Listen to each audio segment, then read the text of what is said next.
Thank you very much. Thank you very much. Namaskar. Good afternoon. Ladies and gentlemen, handsomes and beautifuls, animals and mammals, trees and birds, and to my one and only love, wherever he is.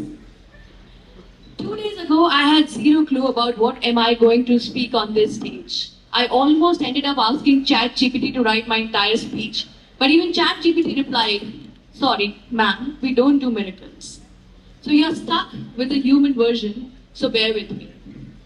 Ladies and gentlemen, my life has been a never-ending work of construction site.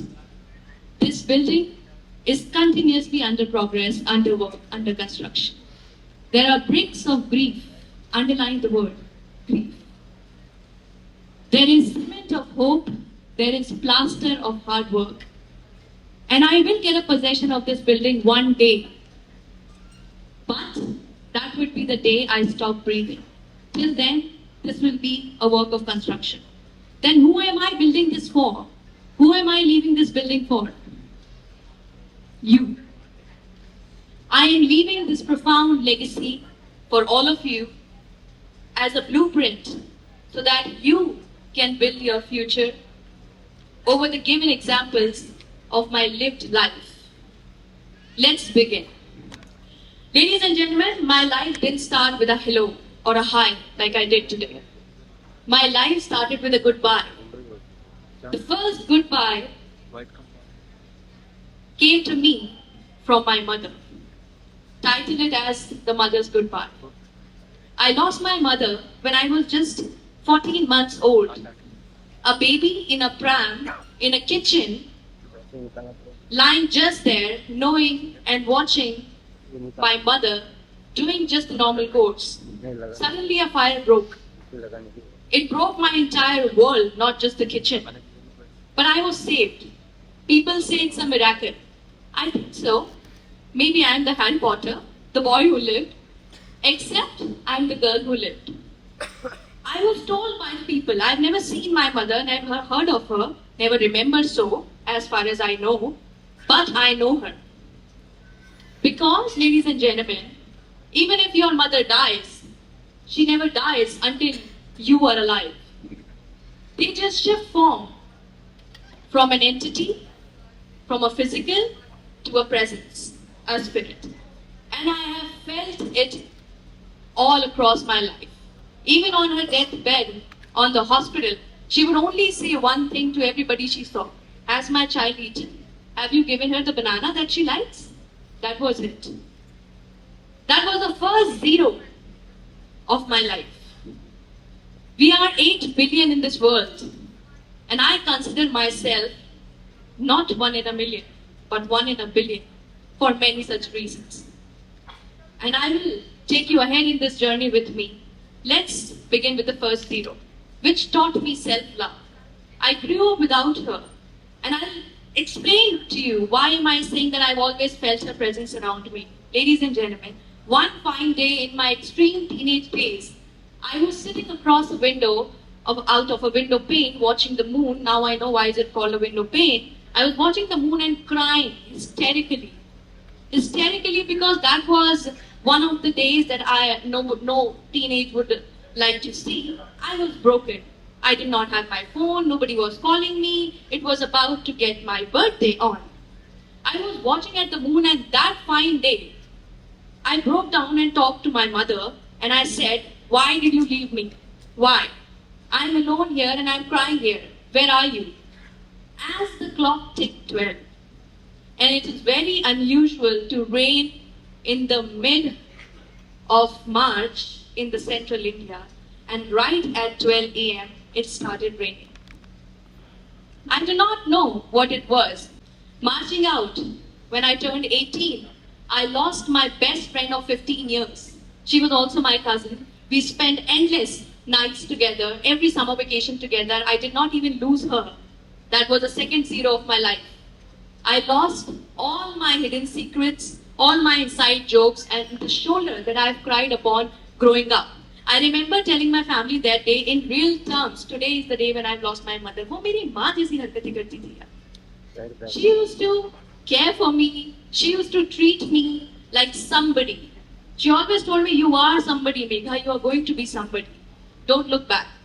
I was standing beside her dead body and I was looking at her face as if she was telling me कि इतने सारे दिन तक मैंने तुझे जरूर संभाला होगा, पर अब मेरी दुआएं तेरे साथ हैं, तू जहां भी जाएगी वहां वहां उजाला होगा.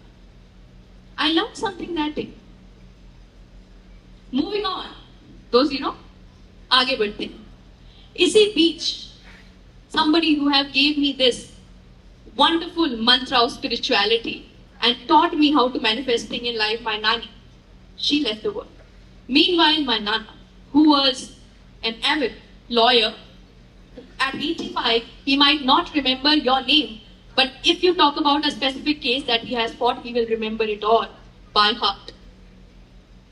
I remembered learning something from each of them. Life was teaching me something here. Meanwhile, I got a gift of grief again. I lost my father in 2018. The man of words, the most wisest and the most humble man that I've ever seen in this world, and I'm not saying it because he was my father. He was the wisest of them all. And he taught me only goodness throughout his life. I don't know how people like that exist. We lost him. But moving back in time a bit, when I was 5, my father was remarried and we have 3 siblings. So my second mother, my 2 younger sisters and a younger brother, and I mean the world to them. My father was gone, my mother was gone, but I got a gift of a lovely family through them. I am somebody they look up to. I am the first phone call they make if there is a huge good news or even the slightest of the discomfort. This is the bond that we carry. After my father, I had to come back from Bombay. By the time I was doing good in life, I was settled. I was a global speaker. I was an actor. I was hosting a lot of shows across the globe. I was working. I was an entrepreneur, everything.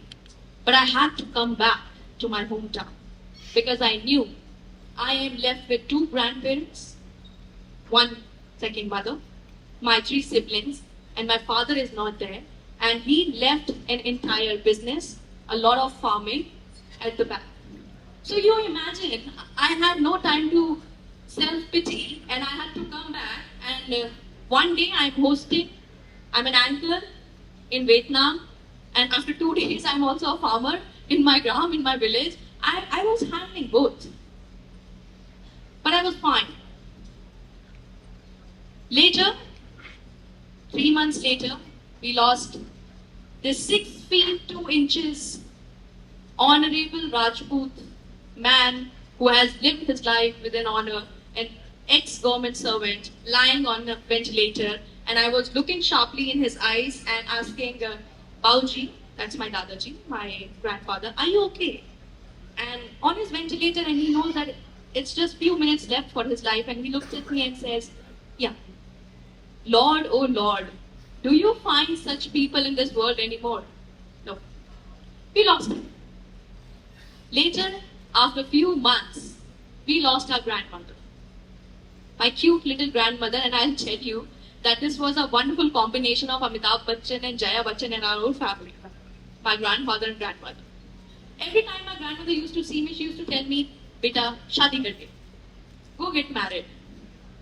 In what words could I have explained her that you just called me beta? And you want me to get married and go to somebody else's house and take care of their family when my family is shattered right here. Sorry. I had to gather the pieces. Meanwhile, in between, my grandfather and grandmother also had this breakdown with us losing our uncle. The hero of our family, the leader of the pack. Ladies and gentlemen, here are the 8 zeros that I have came across. And each taught me something. And now, after losing all of them, I came across this wonderful theory to tell you all. Have you heard about the last meeting theory? The last meeting theory says that when 2 people complete their spiritual, emotional, and karmic relation or purpose with each other in life, silently the universe will step in and separate them. It's not a punishment. This happens with a purpose. We're all a part of a system, and universe is continuously evolving, and so are we. You might notice that sometimes you don't get the closure with somebody you think that you deserve the closure to. You might not. You might live in the same building, you might live in the same locality, but you will not cross path. Universe will bring something in between that you don't cross path with each other, and that is only for you to evolve, for the version of you that is still unfolding. That is universal way of protecting you. This universe is a big circle, and you come here again and again. And if you find grief right now, the next time you come, you will be a wiser person. So that is the universal way of teaching you the detachment. It's not a grief, it's a gift in disguise. Now I'm talking about the billion, and I'm still talking about the 8 zeros. Where is the 9th zero? 9th zero was when the day I realized, oh, I am left with myself. There is no one pure blood relation which I have in this world who share the exact same grief that I do. Yes, I had a loving family. I was a pampered child. I was loved a lot by my grandparents, my entire family, and everybody. But still, this thought moves around your head day and night. Day and night. You imagine the level of optimism I have been through with everything that has been going on in my life in parts. I was broken, rebuilt, broken, rebuilt, broken, rebuilt. But I was wiser every time, and I realized that. Now my friends used to come to me and tell me, Megha, you don't cry enough. Why? I mean, are you okay? We think you look happy. I think that you're holding something inside. You should go and look for a therapist. And I used to jokingly tell them, I don't need a therapist. I need a punarjanam, a rebirth. But now this one day, when I found my last zero, I was standing in front of a shore, looking at the huge ocean of life that I'm left with, and I was thinking, what will I do with this life? And I was only thinking, I was talking, कि ये गहरा समंदर जिसके सामने मैं खड़ा हूं गालिब, अब ये बहा के भी ले जाए तो भी मरूंगा नहीं। और ये बात गालिब ने नहीं कही, ये मैं गालिब से कह रही थी, जो मुझे अपने सामने नीचे बैठी नजर आ रहे थे, कि गालिब का दुख तो एक तरफ है, मेरा दुख कितना बड़ा है। पर मुझे कभी लगा नहीं, I've never felt so. Because ladies and gentlemen, I've learned one thing in life. You all might not have lost a parent, but you might have lost a friend, a love you thought it was eternal, a relationship, maybe your dream job, maybe your dream examination. You all must have lost something, and grief doesn't care for the titles. It comes to all of us equally. And if you stop looking the loss and gain, the victory and defeat, the happiness and sadness with the same spectacle, you will understand that we are all a part of a system. Everybody is happy and everybody is grieving in one way or the other. But you mark my words, I was taught the biggest lesson before I became the one in front of all these zeros and made myself one in the middle. कोई गालिब वालिब, कबीरा, मीरा, गीता का ज्ञान, रामायण, कुरान, इन सबको पढ़ के भी जो ज्ञान आता है, उसे पाने का एक सबसे बड़ा तरीका और आसान तरीका है, जो इस दुनिया का सबसे बड़ा ज्ञानी आपको दे सकता है। और वो दुनिया का सबसे बड़ा ज्ञानी है जिंदगी। So I have been taught by the biggest teacher of life, that is life itself. And I am telling you, you all, yourself, including me, are one in a billion. Ladies and gentlemen, you must walk with pride, speak with love, and act like it, because you are the result of 3.8 billion years of evolutionary success of your ancestors. It took this world 3.8 billion years to bring you down this planet, and you sitting here talking to me. Act like it. My life could have been shattered, I could have been broken down.